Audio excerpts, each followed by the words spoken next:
I was not planning to say anything. I want you to know that first. I had spent 6 months telling myself I was going to get through that wedding with my mouth shut and my smile fixed and my feelings packed so tightly inside me that nobody in that room would ever know.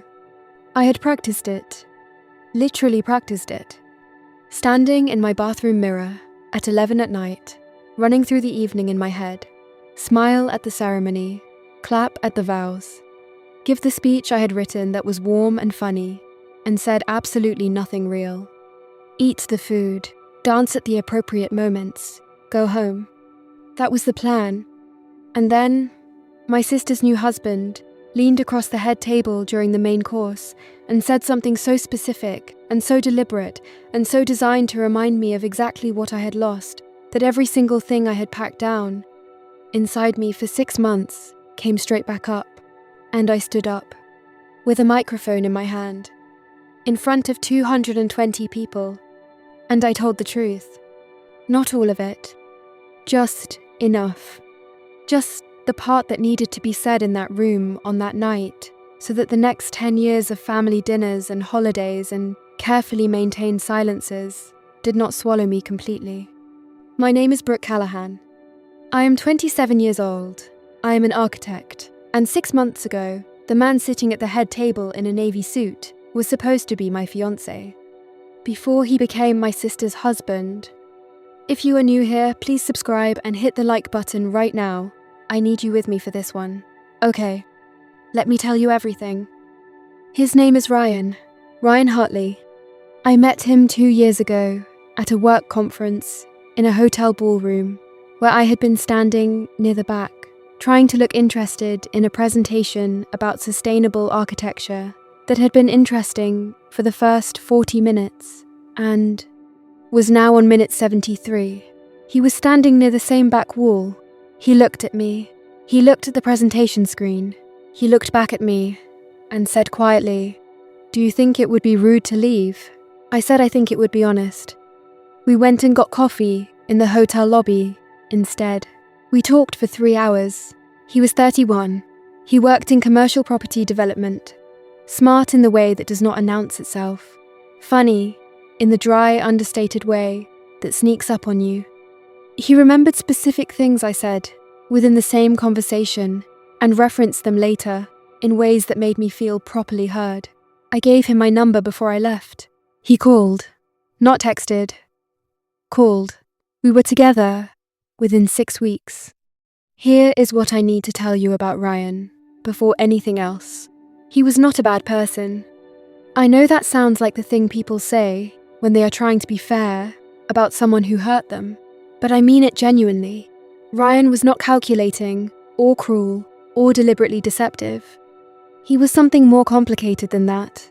He was a man who loved 2 women at the same time and did not know what to do about it, and made every possible wrong choice in trying to figure it out. That does not excuse what happened, but it explains it in a way that I needed to understand before I could put it down. We were together for 14 months. Good months, mostly. He met my family at the 6-month mark, a Sunday dinner at my parents' house.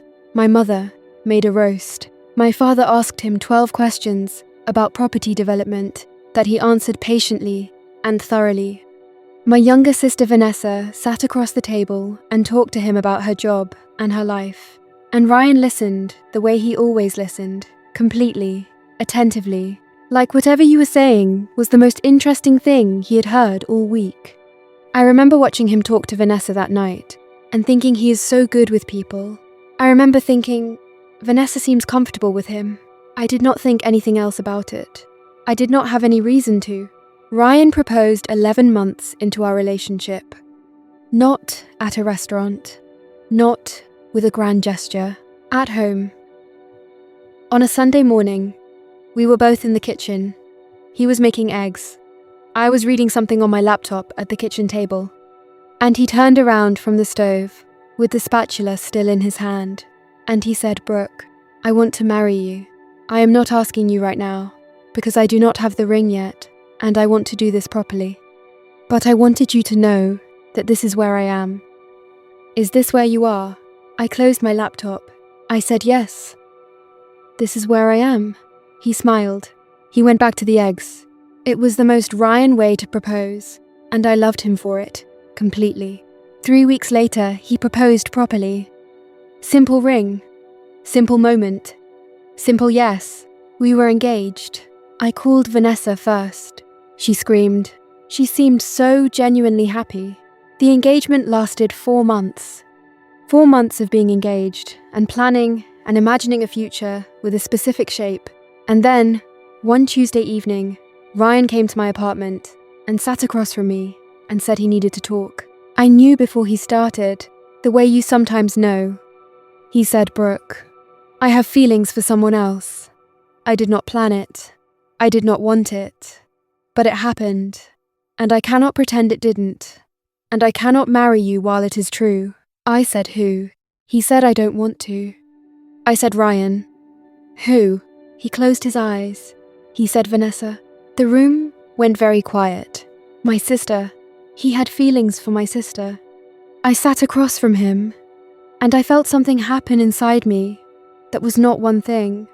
It was not just heartbreak, and it was not just rage, and it was not just the specific humiliation of being left for your own sister. It was all of those things pressing against each other in a space that was too small to hold them. I said, "How long?"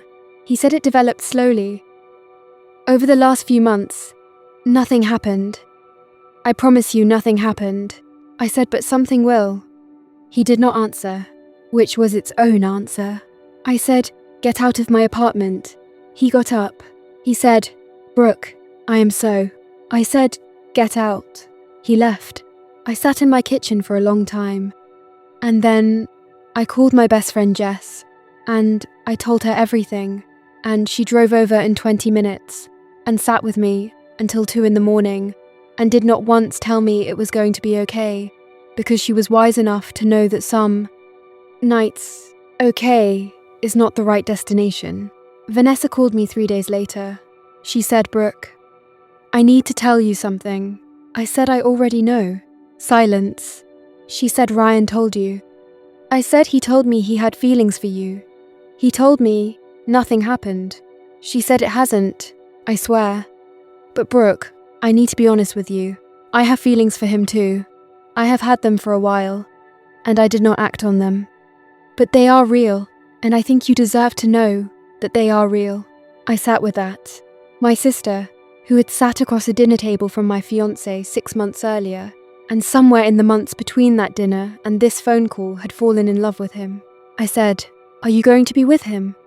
Long pause. She said, "I don't know yet." I said, "Vanessa, are you going to be with him?" She said, "I think so, yes." I said, "Okay." She said, "Are you okay?" I said, "No, but I will be." I hung up, and I made myself a promise in that moment. I was going to be dignified about this. I was going to be the bigger person. I was going to show up to every family dinner and every holiday, and eventually to whatever came next, between Ryan and Vanessa, with my head up and my feelings managed and my silence intact. I kept that promise for 6 months, right up until the main course of their wedding reception. Here is what 6 months of being dignified actually looks like from the inside. It looks like saying yes when your mother calls and asks if you are okay with Ryan coming to Christmas because Vanessa wants him there. It looks like sitting across a dinner table from the man you were engaged to and his new girlfriend who is your sister, and making conversation about things that do not matter because the things that matter are not available for. Discussion. It looks like your family treating the whole situation as something that has been resolved because time has passed and everyone has moved on, and moved on is the story they need to tell themselves so they can all be in the same room without it being unbearable. It looks like being asked to be maid of honor at your sister's wedding to your ex-fiancé, and saying yes because saying no would make you the difficult one, and you have spent your entire life not being the difficult one. It looks like writing a maid of honor speech that is warm and personal, and says absolutely nothing true. That is what 6 months of dignity looks like. From the outside, it looks like strength. From the inside, it feels like slowly disappearing. I was disappearing in very small increments Every time I smiled in a room with Ryan and Vanessa and pretended I was fine. Jess watched it happening. She said to me, 3 weeks before the wedding, Brooke, "You do not have to do this." I said, "Yes, I do. She is my sister." She said being her sister does not require you to participate in your own erasure. I said, "I am not being erased. I am being mature." She said those two things can look the same from the outside. I thought about that. I kept thinking about it. Right up until the main course of the reception, when Ryan leaned across the head table and said the thing he said. The wedding was on a Saturday in April. Perfect spring day. The venue was a restored farmhouse 40 minutes outside the city, with exposed stone walls, and ivy, and long wooden tables, and the kind of natural light that makes everything look like it belongs in a film. Cherry blossoms in full bloom along the driveway. White roses on every table. It was beautiful. I had helped choose the venue. Not for this wedding. Ryan and I had visited it 14 months earlier, when we were engaged, and I had said, "This is the one," and Ryan had agreed. And we had taken photos in the garden and talked about the layout of the ceremony and stood under the cherry blossoms and imagined a different version of this exact day. Vanessa had not known this when she and Ryan chose it. I am certain of that. Vanessa was not cruel. But Ryan knew. Ryan knew exactly what he was doing when he brought her here. And I had stood in the car park when I arrived and looked at the cherry blossoms and understood that the venue was not a coincidence and decided that it did not matter and went inside and did my job. I got through the ceremony. I held Vanessa's bouquet. I smiled at the vows. I cried at the right moments. Genuinely cried. Because despite everything, I loved my sister, and the emotion of watching her get married was real, even when everything around it was complicated. I got through the cocktail hour. I circulated. I talked to relatives I had not seen in years. I answered the question, "Are you okay?" with a smile so practiced, it felt like breathing. I got through the first course, and then the main course arrived. And Ryan leaned across the head table. He leaned across toward me specifically. He said, "Brooke, I just want to say, you have been incredible through all of this. Truly. And I think it says everything about who you are. That you are here today, making this beautiful for Vanessa. I know it has not been easy. And I want you to know that what we had, it was real. It just was not right." He said it quietly, with a warmth that was genuine, and with a complete failure to understand what he was actually doing. He was not comforting me. He was absolving himself. In front of the head table at his own wedding reception, he was using me to complete his own narrative about how he had handled the last 6 months. He wanted me to nod, to thank him, to confirm for him that everything had been handled with the appropriate grace, and that he could carry the story of himself as someone who had navigated a difficult situation with integrity. I looked at him. He smiled, waiting, and something that had been very carefully and very deliberately packed down inside me for 6 months came loose. Not all at once, just loose, like the last stitch in something that had been holding by a thread. I picked up my glass. I stood up. The table nearest to us noticed first, then the next table, then the ripple of attention that moves through a room when someone stands up unexpectedly at a wedding reception, spread outward until most of the room was looking at me. Vanessa looked at me. Her expression was not alarmed yet. She thought I was going to give the speech early. I picked up the microphone from the table, where it had been sitting, ready for the scheduled speeches after dinner. I said I am sorry to interrupt the main course. The room settled into the particular attentive silence of people who sense something unscheduled happening. I looked at Ryan. I said Ryan just said something to me that I think deserves a response, and I have been trying to figure out for 6 months how to respond to it correctly. So, I am going to try now. Ryan's smile had not moved yet. He did not know what was coming. Neither did I entirely. But I kept going. I said Ryan told me that what we had was real. And he is right. It was real. I was engaged to this man. I chose a venue with him. I planned a future with him. And I want everyone in this room to understand something that has been treated as a footnote in the story of how Ryan and Vanessa got together. I said I am not a footnote. The room was absolutely silent. I said I loved him. I was going to marry him. And when he ended our engagement, and 4 months later announced he was with my sister, I chose to be gracious about it, because Vanessa is my sister, and I love her, and I was not going to make her happiness smaller because of my pain. I said, but I am done being gracious, in a way that requires me to be invisible. I am done smiling in rooms, where my feelings are treated as an inconvenience. And Ryan, when you lean across a table at your own wedding, and tell your ex-fiancé that what you had was real, but just not right, you are not comforting her. You are asking her to validate your version of events. And I am not going to do that. I put the microphone down. I picked up my glass. I said to Vanessa, "My sister, I love you. I genuinely wish you happiness. This is not about you." I drank. I sat down. The room was so quiet, I could hear the cherry blossoms outside. The next 4 minutes were the longest 4 minutes of my life. Nobody spoke. Then someone started eating again. Then 2 more people. Then the room slowly, carefully, returned to the business of being a wedding reception in the way that rooms do when something significant has happened and everyone has collectively decided to let the surface reform. Jess found my hand under the table. She squeezed it once. She did not say anything. Vanessa was looking at her plate. Ryan was looking at me. His expression was not angry. It was something more complex than anger. It was the expression of a man who had just been seen clearly in a room full of people and who did not know what to do with that visibility. I looked back at him steadily. Then I looked away, and I ate my dinner. Vanessa came to find me during the dancing. She found me near the edge of the room, where I had been standing with Jess, watching the dance floor, and she said, "Can we talk for a minute?" I said yes. We walked outside. The cherry blossoms were extraordinary in the evening light, pink and white, and falling slightly in the April breeze onto the stone path. I stood in my bridesmaid dress looking at them and thinking about the afternoon. Ryan and I had stood under different cherry blossoms at this same venue and imagined a different version of this exact night. Vanessa said, "Are you okay?"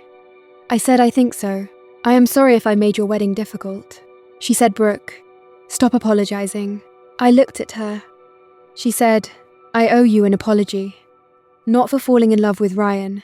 I cannot apologize for that. But for the last 6 months. For letting you be gracious when what you needed was permission to not be. For asking you to be my maid of honor because it was easier for me than sitting with what I had asked you to carry." I said, "You did not make me say yes." She said, "I knew you would say yes. That is not the same as not making you." I thought about that. Then I said, "Vanessa, I need to ask you something." She said, "Okay." I said, "The venue, did you know?" She was quiet for a moment. Then she said, "I found out 2 weeks ago." He told me. He said you had looked at it together when you were engaged, and that he had chosen it because it was the best venue for the kind of wedding he wanted, and that he had not wanted to mention it because he did not want to upset you. I said, "And what did you think when he told you?" She said, "I thought he should have chosen a different venue." I said, "Why didn't you?" She said, "Because by then everything was booked, and because I told myself it did not matter, and because..." She stopped. I said, "Because?"